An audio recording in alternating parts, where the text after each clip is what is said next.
साथियों नमस्कार, कैसे हैं आप सब लोग? मजामा केम छो कसा आहेज? आप सबको जय श्री राम, जय बालाजी की, जय खाटू श्याम जी की। साथियों, जो टॉपिक आज मैं डिस्कस कर रहा हूँ ये काफ़ी इंपॉर्टेंट है। कई बार कुछ गलतियाँ ऐसी हम करते हैं, भले ही हमारे पास ट्रेडमार्क है, भले ही कंपनी है, भले ही सब कुछ है, पर फिर भी हमको हार का सामना करना पड़ सकता है कुछ गलतियों को करने के कारण।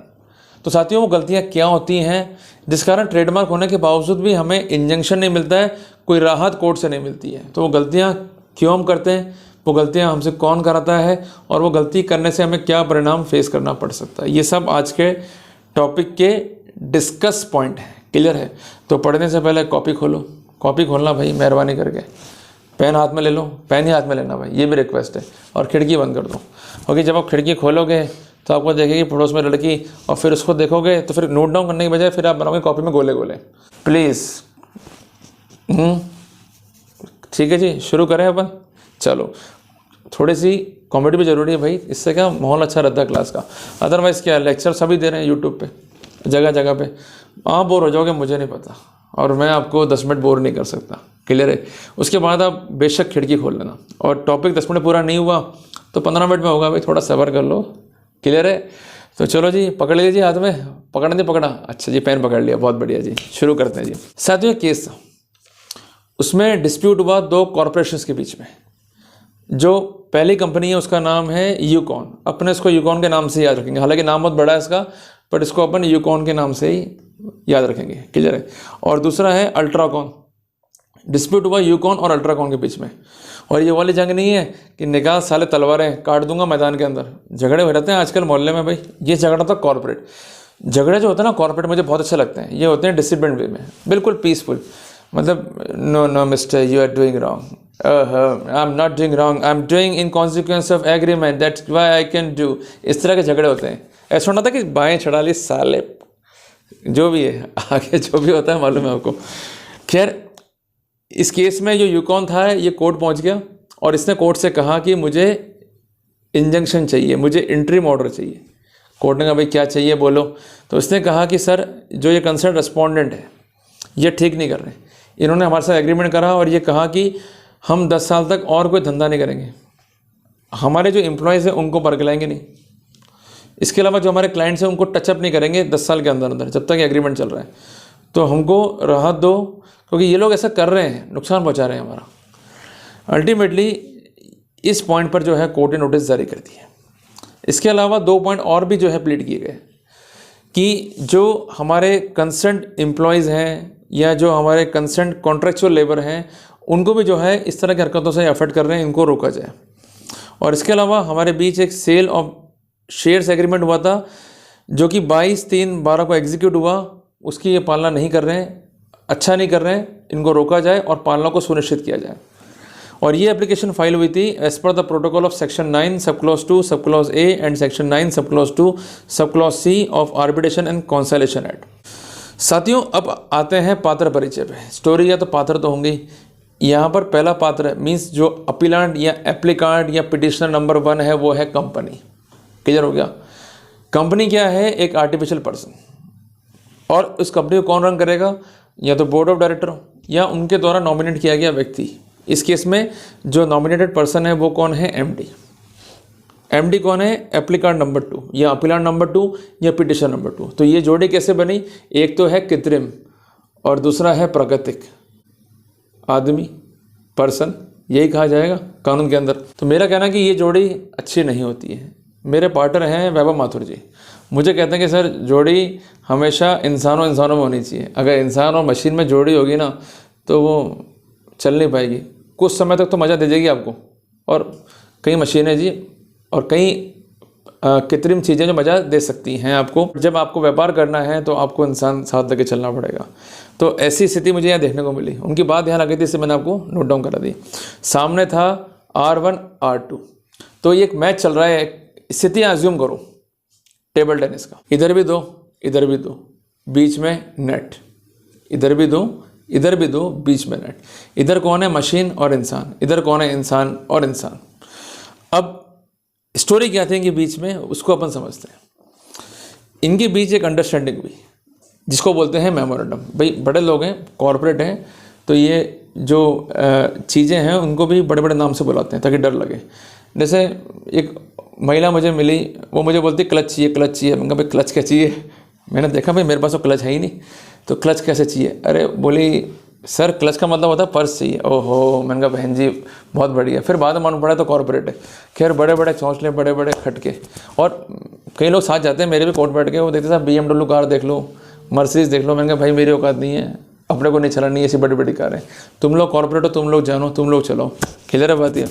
तो खैर we are going to make it more interesting. तो सामने कौन है?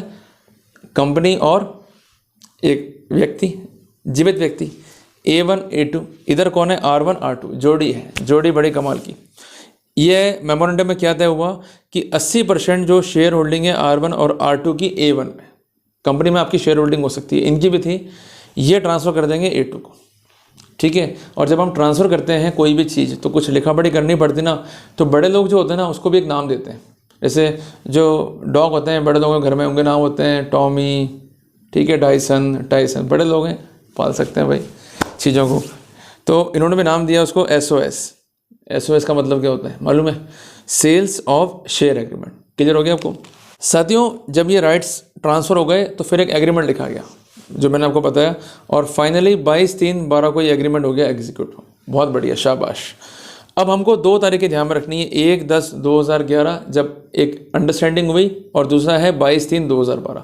ये डेट इसलिए इंपॉर्टेंट है कि यहीं पर क्लिक है। जो जादूगर की जान है वो इसी तोते में, तोता है बेसिकली, ये डेट नहीं है 22/3/12। क्लियर हो गया बैठ के? और इस तोते का वो शिकार करा R1 R2 ने, मज़ा आ गया कसम से। जब स्टोरी पढ़ोगे ना आगे वाली, खूब मज़ा आएगा।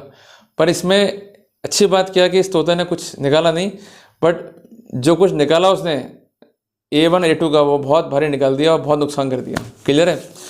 तो कभी कभी दूसरे का तोता भी आपका वफादार हो सकता है, ये स्टोरी का मोरल है, ये आपको जो है याद रखना पड़ेगा। क्लियर है? तो एग्रीमेंट जो था उसका था क्लॉज नंबर 3.1 और 3.3, जिसमें बात थी पैसा, जिसको बोलते हैं लोग कंसिडरेशन।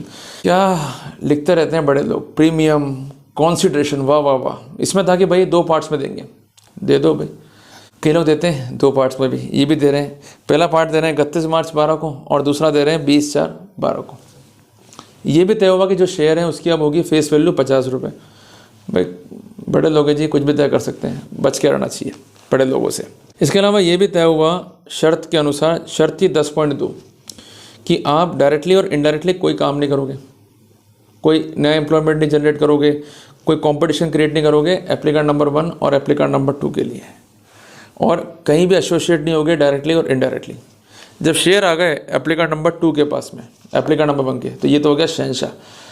आज छोड़ूंगा नहीं मैं R1 R2 को, माँ ये मेरा बहुत शोषण करते हैं जी, ये मेरी शक्तियों का दुरुपयोग करते हैं। ऐसे भी कई लोग हैं जो सोचते हैं ऐसा। तो इसने भी सोचा कि भाई मैं इनका अनर्थ कर दूंगा, और अल्टीमेटली जो R1 और R2 थे, लिखते जा रहा हूँ ना भाई, गोले में बनाना भाई, लिखो लिखो। और जो ये R1 और R2 है ना, अल्टीमेटली इन्होंने ये मान लिया A2 ने इनके कॉन्टेक्स्ट में कि ये तो अब हो गए शक्ति, ये कुछ नहीं बिगाड़ पाएंगे। बट कहते हैं, और एक माँ ने कहा भी था कि मेरे कर्ण अर्जुन आएंगे, ये वही थे कर्ण अर्जुन जो डुबो गए A1 को, क्योंकि A1 ने बेईमानी करी थी, और बेईमानी करने के साथ साथ अपनी गलतियां मानी नहीं है, ये सबसे बड़ी बात है। तो ये एग्रीमेंट जो था वो था वैलिड 10 साल के लिए। R1 और R2 को मच्छी चुल कि भैया हम तो नहीं कर पाएंगे, पर हम किसी के थ्रू करवा तो सकते हैं। ढूंढा इन्होंने, ढूंढा, आसपास कोई तो मिलेगा जो आता हो सफा चक होके, शेविंग करके, तो इनको मिल गया अल्टीमेटली R3 कि भाई धंधा करेगा? तो बोले करूँगा। बोले करना तुझे पड़ेगा, बताएंगे हम कैसे करना है, और अल्टीमेटली प्रॉफिट सब बांट लेंगे। तो R1 और R2 ने करी मेहनत और ढूंढा R3 को, और R3 ने बना दी कंपनी। पर गलती रह गई थोड़ी सी R1 से कि उसने जो मेजर शेयर से या मेजर शेयर होल्डिंग थी उसको जो है रिटर्न कर लिया, जिस कारण ये बात मालूम पड़ गई अब A1 और A2 को। और इन्होंने कहा कि भाई ये वॉलेशन है SOS एग्रीमेंट का। बहुत गुस्सा है हमको, छोड़ेंगे नहीं माँ, ये अच्छा नहीं कर रहे हैं, छोड़ेंगे नहीं हम R1 R2 को, हमारे साथ धोखा हुआ है जी, धंधे में धोखा हुआ है। डिस्प्यूट क्रिएट हो गया। जब डिस्प्यूट क्रिएट होगा तो समाधान भी होगा। अब ये तो है ना कि चौपाल बैठ जाएगी, भाई बड़े लोग बड़ी कोर्ट है।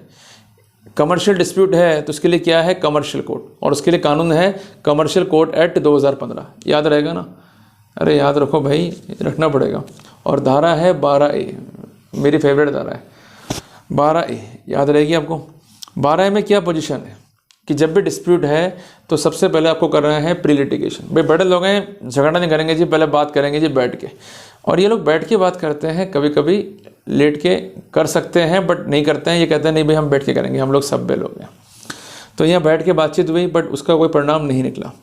बार बार हो रहा था A1 A2। ऐसे कई बार क्या होता है कि मेरे को लगता है कई बार कोर्ट में भी कि जो अक्यूज़ है ना या अपराधी है वो कई बार ज़्यादा मज़े ले लेता है पिटिशनर से या एप्लीकेंट से ज़्यादा।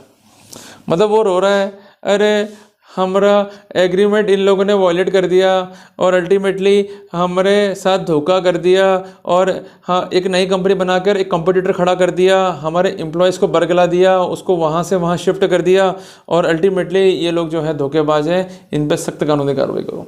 बट जब कार्रवाई नहीं हुई, मामला नहीं बैठा प्री लिटिगेशन में, तो ये मामला फिर मेन हियरिंग में कोर्ट में आ गया, दावा पेश हुआ और रिलीफ मांगा गया परमानेंट इंजंक्शन का और कंपनसेशन का। और इसके साथ साथ ऑर्डर 39 रूल 1 और 2 CPC का प्रार्थना पत्र पेश कर दिया गया।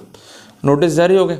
R1 R2 पर गंभीर आरोप थे बट गलती क्या रही A1 A2 से, ये थे जल्दबाजी के मरीज। भाई देखो R1 और R2 की तो जोड़ी है, वो तो प्राकृतिक इंसान है, पर ये तो कृत्रिम इंसान इसमें है कि एक प्राकृतिक है। तो इन्होंने क्या करा कि बदला लेने की नीयत से एक काम करा कि जो कंसर्न्ड ट्रेड नेम है R1 R2 के पास में, जिसका नाम था अल्ट्राकॉन, जो कि रजिस्टर्ड हुआ था प्रॉपरली क्लास नंबर 37 में ट्रेडमार्क के अंदर, और क्लास नंबर 37 जो है कंसर्न्ड है विद बिल्डिंग मटेरियल। और इसके अलावा इनको एक सर्टिफिकेट भी जारी हुआ और इनका ये रजिस्ट्रेशन जो है परमानेंट भी हो गया। ठीक है, पहले तो आपको मिलता है TM, फिर मिलता है आपको R, क्लियर, इनको R मिल गया। इनसे बदला लेने के लिए इन्होंने भी मीन्स A1 A2 ने भी अप्लाई कर दिया इसी ट्रेड नेम को। अल्टीमेटली जब इनको ट्रेड नेम नहीं मिला तो ये बौखला गए, डिपार्टमेंट में गए, अप्रोच किया तो इनकी पोल खुल गई कि ऑलरेडी इस नाम का जो है ट्रेड नेम है दोबारा नहीं मिल सकता।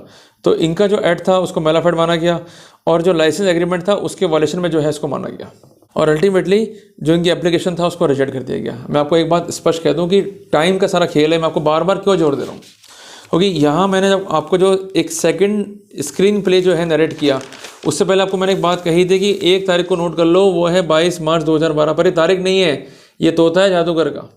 ठीक है जी, ये दिनांक इसलिए महत्वपूर्ण है क्योंकि एग्रीमेंट से 10 साल तक जो कंसर्न A1 A2 है ये भी कोई नया ट्रेड नेम अप्लाई नहीं कर पाएंगे।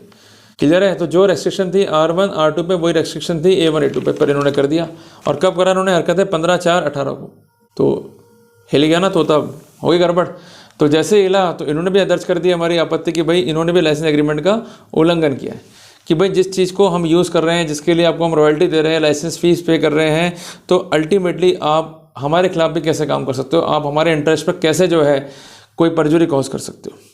तो सबसे इम्पोर्टेंट बात ये थी, इन्होंने अब क्या दिमाग लगाया, इन्होंने भी एक केस कर दिया कंसेंट एप्लीकेंट्स पे, मींस R1 R2 ने केस कर दिया A1 A2 पे। इसको करने से पहले इन्होंने कोई भी फालतू के काम नहीं करे, एक सिंपल नोटिस दिया है जिसको हम कहते हैं सीज एंड डेसिस्ट नोटिस, याद रहेगा ना आपको। ये नोटिस देने के कॉन्सिक्वेंस में ये स्पष्ट किया गया कि आपने भी हमारे ट्रेडमार्क को उल्लंघित किया है, उसको उल्लंघित करते हुए उसको इन्फ्रिंग करने का, उसको छीनने का जो है प्रयास किया है। डिस्प्यूट जो है अराइज हुआ, इनको जो है नोटिस चला गया। अब अल्टीमेटली जो कंसर्न R1 R2 थे उनको मिल गया स्टे, क्लियर है। बट इनके पर्सपेक्टिव में कोर्ट ने कह दिया कि भाई चूंकि SOS एग्रीमेंट है और आप मेजर साइड पे हो, तो आपकी ड्यूटी ये थी कि ऐसी कोई हरकत ना करो जो गलत स्थिति को इंडिकेट करे। इक्विटी जो है आपको लेके चलनी पड़ेगी। आप देखो टक्कर हुई साइकिल की और कार की, तो गलती हमेशा कार वाले की मानी जाएगी, ऐसा इस केस में हुआ। यहाँ पर जो कंसर्न प्लीडिंग्स थी कंसर्न एप्लीकेंट्स की, वो कोई भी कॉन्फिडेंस जो है कोर्ट में रिपोज नहीं कर पाई, जिसके थे 5 महत्वपूर्ण कारण। वो क्या थे, इसको आप नोट डाउन करो। पहला कारण ये था कि जो कंसर्न एप्लीकेंट्स हैं इन्होंने खुद ने भी SOS एग्रीमेंट का उल्लंघन कर दिया और इन्होंने अप्लाई किया ट्रेड नेम के लिए, ट्रेडमार्क के लिए, जो ऑलरेडी रजिस्टर्ड था in the name of R1 and R2, जो कि बहुत पहले से था और इनके नाम पर इस संबंध में डॉक्यूमेंट भी कंसर्न रजिस्ट्री द्वारा इशू किया गया था। तो ऐसी हरकत करना इक्विटी को अफेक्ट कर रहा था, ऐसा भी कोर्ट ने इंडिकेट किया। दूसरी बात है, इंजंक्शन जब मांगने चाह रहे हैं तो वहाँ पर 41 sub clause E specific relief act का काफ़ी इंपॉर्टेंट है, जो ये कहता है कि अगर ब्रीच ऑफ कॉन्ट्रैक्ट है, जो कि परफॉर्मेंस है किसी कॉन्ट्रैक्ट के तहत, अगर वो परफॉर्म नहीं हो पाई क्योंकि उस परफॉर्मेंस को हम स्पेसिफिकली इन्फोर्स नहीं कर सकते, तो वहाँ पर कोई भी इंजंक्शन या रेमेडी नहीं मिलेगी। यहाँ पर अब इस पॉइंट को समझने के लिए एक चीज़ समझनी पड़ेगी कि जब ये मामला कोर्ट में था हियरिंग के अंदर, तब था वर्ष 2024। जो एग्रीमेंट है वो है 22/3/2012 का, तो उससे हम 10 साल काउंट करते हैं तो 21/3/12 को मियाद या लिमिटेशन ही खत्म हो जाती है। तो जब आप केस लेकर आए तभी एग्रीमेंट ही खत्म हो चुका था, हो गया गड़बड़। तो जिस तोते पे नाज था जादूगर को, वो तोता ही बगावत कर गया, अल्टीमेटली नुकसान कर गया कंसर्न एप्लीकांट का ही। तो वहाँ तो रेमेडी मिल गई R1 R2 को, क्योंकि वो रेमेडी थी इंडिपेंडेंट। यहाँ पर कोई एग्रीमेंट नहीं होता और आप किसी का ट्रेडमार्क इन्फ्रिंग कर रहे हो विदाउट एनी बेसिस, तो वहाँ पर वो इंजंक्शंस ले सकते हैं by showing the sufficient evidences and prima facie case. But यहाँ पर ये गलती कर गया कंसर्न A1 एंड A2। तीसरी बात ये थी कि ये स्वच्छ हाथों से न्यायालय के समक्ष नहीं आए, मतलब हाथ धोके नहीं आए, भगवान जाने क्या करके नहीं आए। हम तो सुनते ऐसे आ रहे हैं, लिखा हुआ एक पीटी में, if you are before the court you are required with clean hands. तो कई लोग तो क्या चले जाते हैं गुसल खाने में और हाथ धो के रहते हैं। अरे उसमें हाथ नहीं धोने होते हैं, हाथ साफ नहीं करना होता, क्योंकि हमने कुछ किया ही नहीं है। जब कुछ करोगे तभी तो हाथ धोगे। तो मेरा कहना है कि हाथ धोने का मतलब ये है कि आप जो फैक्ट कोर्ट को बताओ, it should not be compromise in constitute. ये फैक्ट सारे कॉम्प्रोमाइज थे जो रखे गए। चौथी बात है कि जो कंसर्न एप्लीकांट से जब उन्होंने वॉयलेट्स कर दिया एग्रीमेंट को, तो ऐसी स्थिति में अपनी ही गलती का ये फ़ायदा नहीं उठा सकते, और ऐसा एग्रीमेंट जो अपनी ही इन्फोर्सिबिलिटी खो चुका है उसके परफॉर्मेंस को ये इन्फोर्सेबल नहीं कर सकते।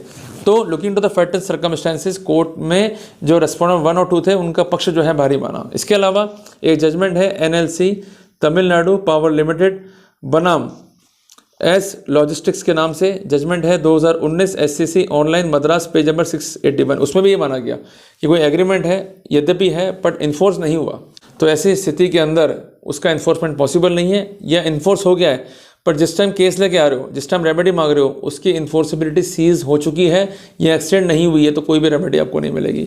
तो ऐसी स्थिति में जो बढ़िया केस था, वो बढ़िया केस A1 A2 हार गए। जो उनका कहना था कि इसने एक थर्ड कंपनी क्रिएट कर ली, मींस R1 R2 ने एक नई कंपनी क्रिएट कर ली, वो भी नहीं रुकी। जो हमारे एम्प्लॉयमेंट से छेड़खानी कर रहे हैं, मींस हमारे एम्प्लॉयज़ को अफेक्ट कर रहे हैं, उनको लेके जा रहे हैं, वो भी नहीं रुका। और अल्टीमेटली जो राहत मिलनी चाहिए थी वो राहत A1 A2 नहीं ले पाए, despite of having a very strong case. तो कहते हैं कई बार आपके पास चीज़ें हैं पर आपका ईगो, आपका घमंड आपको मरवा भी सकता है। बट ये बात ध्यान रखिएगा कि there is a difference between ego and confidence. कई बार कुछ लोग कईयों कहते हैं कि भाई तेरे में घमंड आ गया, बट वो घमंड नहीं, वो कॉन्फिडेंस है। इस बात का विशेष ध्यान रखिएगा। तो उम्मीद करता हूँ कि आज के टॉपिक ने हमें बहुत कुछ सिखाया कि किस तरह से लड़ाई होती है, किस तरह से कॉर्पोरेट्स लड़ते हैं और किस तरह से रिलीफ लेते हैं। लड़ाई है पॉइंट की, लड़ाई लड़नी है मुँह जबानी, और सारा खेल है इसका खेल नहीं है हाथों का। क्लियर है? तो जो शरीर के ऊपर वाला हिस्सा जो है ना, इससे खेलते हैं कॉर्पोरेट्स, और जो नीचे वाला हिस्सा है उससे खेलते हैं नॉन कॉर्पोरेट्स। तो हमको बनना है कॉर्पोरेट्स। क्लियर है? अदरवाइज तो फिर कुछ रखा ही नहीं है। क्लियर है? उससे भी खेलना है, but when you are dealing as a non corporate. Clear है? तो छोटी छोटी बातें ध्यान में रखोगे, फ़ायदा होगा, नहीं रखोगे तो अल्टीमेटली मारे जाओगे। तो ये जजमेंट काफ़ी इंपॉर्टेंट है जो मैंने डिस्कस किया। अब आप खिड़की खोल सकते हो, जाओ भाई, टाइम हो गया, मेरा भी टाइम हो गया, मैं भी कुछ काम नया कर लूँ और कुछ नए नोट्स जो है रेडी कर लूँ। मिलते हैं एक नए टॉपिक के अंदर। टिल देन, जय हिंद, जय भारत।